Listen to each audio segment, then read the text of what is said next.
Hey Patrick, so this is the part in question that's slipping.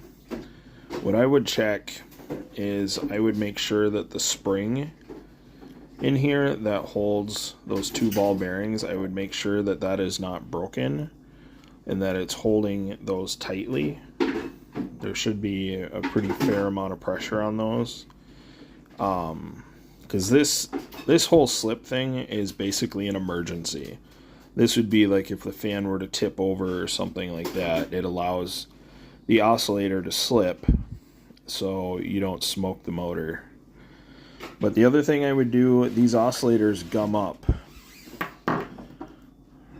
In here, this thing right here, this is a felt washer.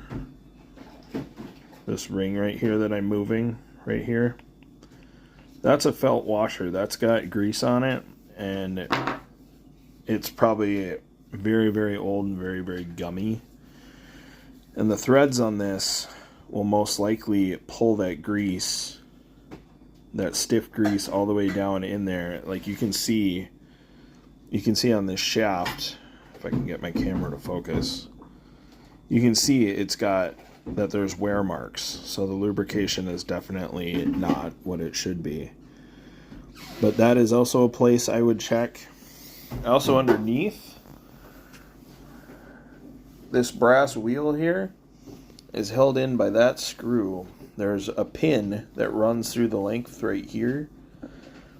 That loses oscillation or lubrication as well. I would recommend doing a degreasing and then relubricate with a fresh gear grease. I would stick with something non-synthetic since that's what was originally used, because that can run into issues when mixed with regular oil. So that's where I would start with that. 9 times out of 10 your springs are not going to be the issue. I would say what's happening is you're binding up somewhere. So it's either the neck, it's the arm, or it's that brass wheel that's under there. That's most likely what's causing the issue. There is a bearing in the neck piece. They're very hard to get out. But I would try putting some penetrating oil on that, like WD-40, and see if that loosens things up a bit. But definitely re-oil it. That's a place to start.